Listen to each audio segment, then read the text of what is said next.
Uh, Today we're going to talk about the Civil War through some of the basics. I'm not going to hit everything.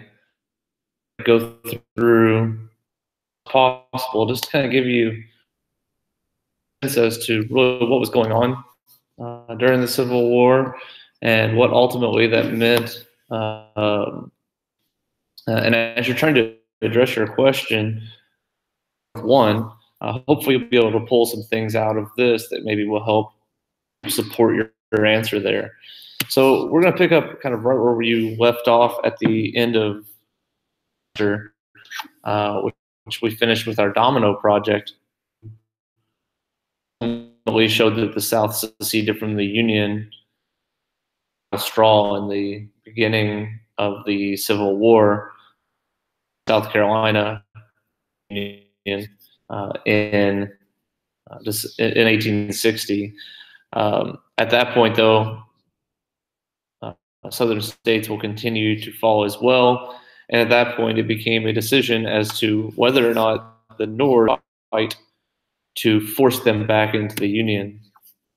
The decision was made really at Fort Sumter. Fort Sumter was a Union fort, but it was located in the South, in Charleston or near Charleston. The Confederate States wanted the fort. Had basically ordered or had to not resupply the fort, or else they could face military action. That he would resupply the fort, and it was going to remain a Union fort because he did not believe South's right to secede. Doing that, it led to Jefferson Davis the fort, refused surrender the fort. South would attack Fort Sumter, officially beginning the Civil War. 2nd, 1861, General Beauregard will open fire, and that will begin the war. And so just kind of give you a sense as to where this is. Charleston here, see Charleston, Fort Sumter is kind of out here. And so sure that he was not fighting an aggressive war, that he was in fact fighting and so he did not order the attack of the South first. He waited for them to attack. The war was fully underway.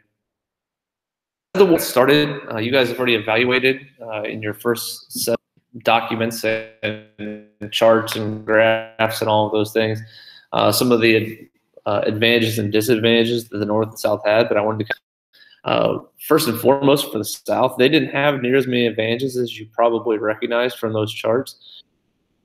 Was they didn't have to win the war; they just had to not lose the war. The biggest strategy, at least early on, is the North give up time, be overly aggressive, just defend your territory, and force the North to try to defeat you. Strongly at the beginning of the war that they had the better, that the idea of individual rights as a state more important to them than any of the North's potential goals of. So they felt that they had a better moral cause. That they were being pushed around almost in the way that the colonies were being pushed around by the British, that same way, and that would motivate them. The South had the best military officers during the Civil War. Stonewall Jackson are a couple of them. Military training institutions were in the South, and when the South seceded, many of those military officers who were, United States generals stayed with the Confederate States. Had better generals. They also tended to have better soldiers for that same reason that most of those academies. So that's pretty much the entire amount of Confederate advantages. And those are important advantages and help explain why the war does as it does. I mean, when we talk about like an advantage of 9 million. They had 3/4 of the wealth, 3/4 of the railroads, a better navy, moral cause as well, better and more weapons, and they were able to manufacture weapons because of their with all those advantages, you would think this would be a pretty quick war, but because of that really small but important list of Confederate advantages, this war will go on. South you would have that doesn't necessarily tie into those strengths specifically that the North had, was that their whole philosophy was built on secession. Things that the South was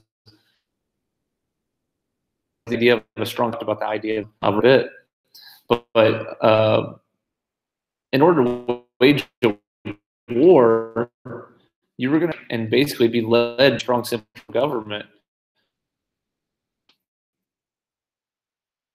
against everything that they stood for. So that made it a difficult fight. On top of that, the South also on foreign intervention. They thought that powers, specifically countries like Britain, would jump in on their side because of their cotton production and its importance economy. But that help never came, and we'll talk about that here in just a second.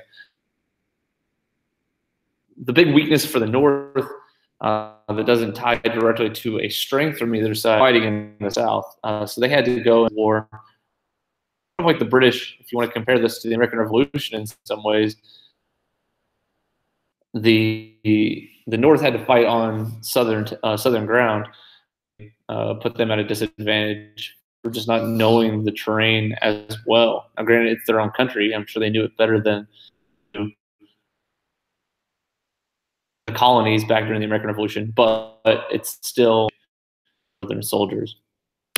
I mentioned foreign involvement. And like I said, those European aristocracies like England, France, they certainly did favor the Confederates. We'd seen the idea of spreading aristocracies didn't really of democracy, they maintain control. But ultimately, intervened on behalf of the South. And one of the things that they had as a kind of a conflict is that most of those countries had already themselves abolished slavery. So it made it difficult for them to morally justify slave holding, as well as the fact that different points of the Civil War, which we'll talk about, became pretty clear that there were, if England did get involved, they did make a few ships, ironclad ships, and I've listed those there: the Trent Affair, the CSS Alabama, the Laird Rams. They were creating those overtly, trying to, but ultimately they really never got involved, and France never got involved really whatsoever of significance during this time that affected America. They did invade Mexico, which is to here, but that was a violation of doctrine. If you guys remember back to where the United States Secretary of State John Quincy Adams, when James Monroe was president, Monroe Doctrine, which said that any more European colonization in this part of this was an opportunity, as we were kind of distracted fighting ourselves, that France looked to kind of get back into the North American, so to speak, and invade Mexico. Obviously, that didn't work out. Mexico is not French now, but about that if you're really interested. War began, the North really, because of their advantages, their significant advantages of population materials, decided that the best way to win this war would be to cut the South off from let those Europeans support them, called the Anaconda Plan, and by the name of Winfield, his original fame in the American War, came up with the plan called the Anaconda Plan, which is basically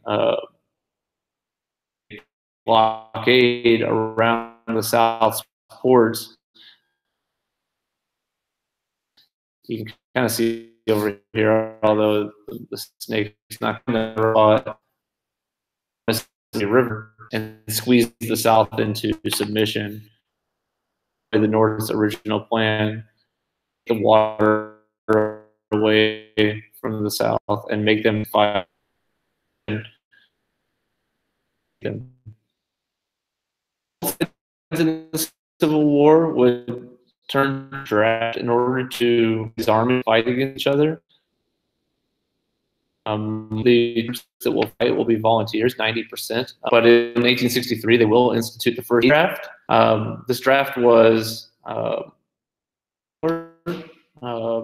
in certain areas because they felt a lot of people felt that they forced into service with the New York draft riots that took place. Specifically, who felt that they were being unjustly put in places to fight, where wealthier white people able to buy their way out of the draft. Also worried that as more free people New York for jobs, and they were being forced to go fight, ultimately affect them negatively in terms of their jobs status. So it led to a series of draft riots to which Lincoln actually had to send troops to crush that riot after the Battle of Gettysburg. North will also have African Americans involved in their ranks. Is the 54th Massachusetts. They will ultimately start to join. They weren't originally allowed to fight. PR purpose would be allowed to fight. There's a great movie. I wish we had, if you're ever interested in a really good Civil War era movie. The South have a lot of money, but they will actually institute a draft in 1860. It's kind of 1863 was the first U.S. draft, but because the South was technically not part of the United States at that point, they did have a draft beforehand. Also forced slaves, but obviously that wasn't very effective, and that was kind of a last-ditch effort to try to hold on. Some images of trying to recruit Irish, looking for volunteers, which I said, in the North, % of them were volunteers. By a replacement service, and that was something that helped lead to those draft riots, which here you can see the draft, to a race war between Asians versus African Americans. And like I said, Lincoln had to send troops in. Here, after African Americans were allowed after the Emancipation Proclamation, you can see them being recruited. Again, just recruit of African Americans into the war. And here is North Massachusetts, who were led by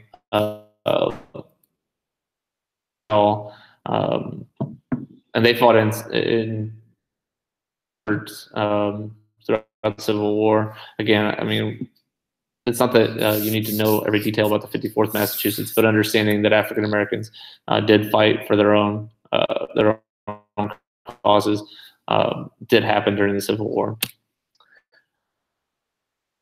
Role in the war, they were mostly nurses. People like picture founded the which during the war. Medical, many people in the war itself, but then many more will actually die. Simple harm, and so nurses were in high demand. There were women who would actually serve, but would dress as men to serve.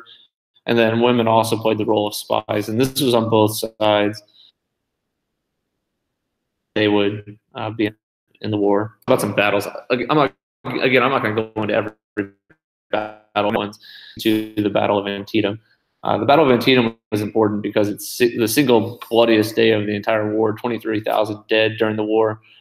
Battle that basically stopped the Southerners from getting foreign aid. Excuse me. I mentioned before that was something that they relied on. It never came, even though it was more or less a stalemate and they didn't win. Foreign countries looked at this battle and said that it basically indicated that the South was going to have a hard time winning this war. They decided not to join on the South side. And it also provided a little bit of an extra punch to the North. This war was over. Lincoln felt that it was enough of a victory, that they had enough damage on the South, that he was able to issue the Emancipation Proclamation.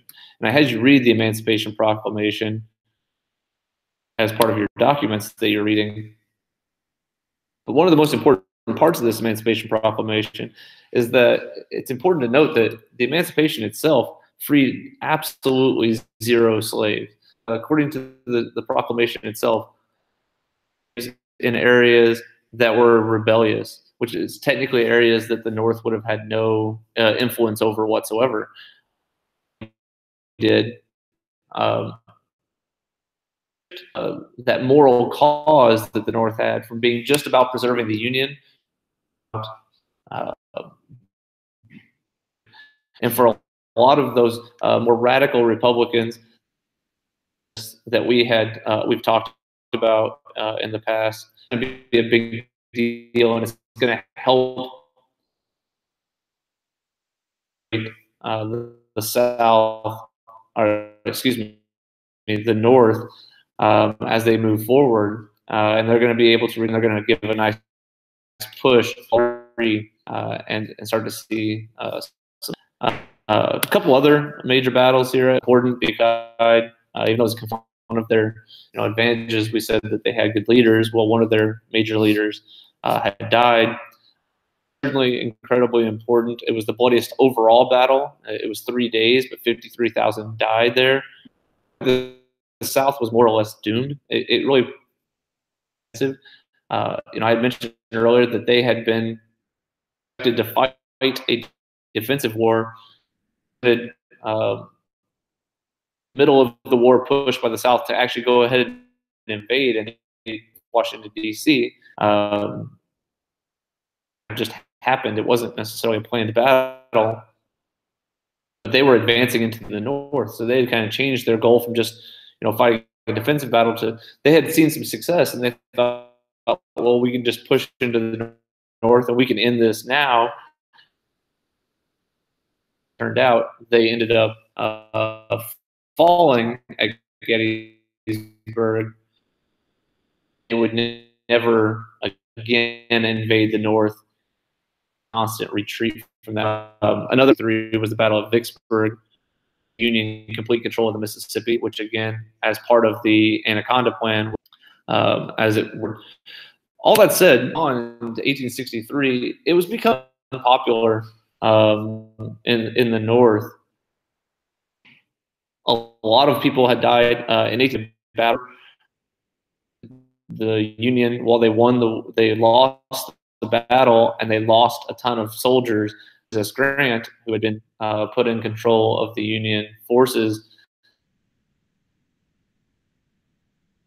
he was under the nickname. He wanted to use those numbers advantages that the North had, the population that they had, the number of soldiers that they had. And so he would just fire soldiers in and basically try to win battles through attrition by more soldiers than the South did, and it led to a lot of them dying, or especially among Democrats in the North, who basically war and try to return things back as much as the way they could. They were before, allow slavery to continue. Clement Van Landingham here, excuse me, Valdingham, said we need to maintain the Constitution as it was. So basically, the way they were. Lincoln kind of gets forget Lincoln's president presidency is he his presidency around this time in 18 suspends habeas corpus, which means he would lock people up for speaking out against the war. So he kind of limited people's freedom.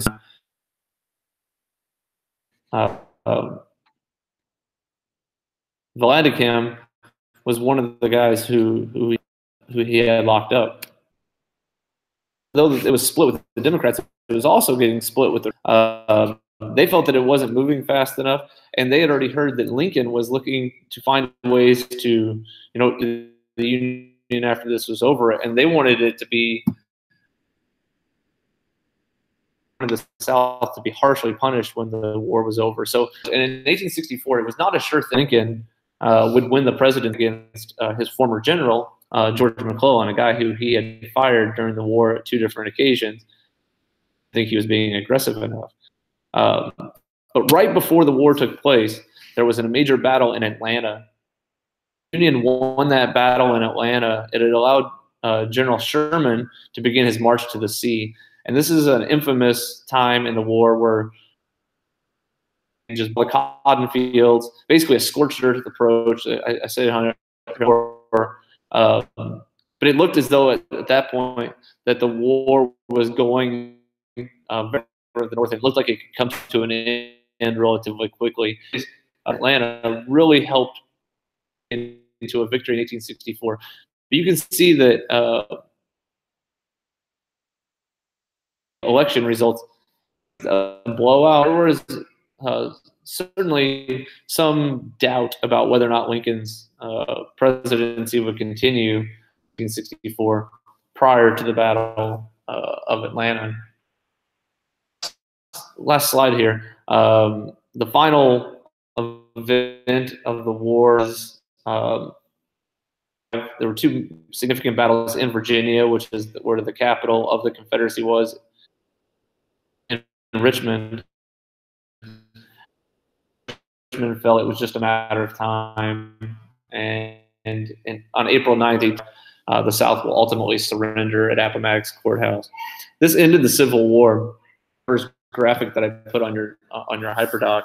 This was a brutal war, 5 years worth of fighting, over 600,000 Americans dead, including injuries. If you want to put that into casualties, ultimately were injured or killed in some capacity. It was just a terrible, terrible event, and to some extent, it feels like it was an win. But in other, the South's leadership, the fact that it kept them around for as long as it did and had them knocking on the doorstep of Washington going into Gettysburg, you might make the argument that the South was still in it. So continue to work through your HyperDoc. I look forward to hearing your video responses to the North won the Civil War, and hopefully you found these notes helpful.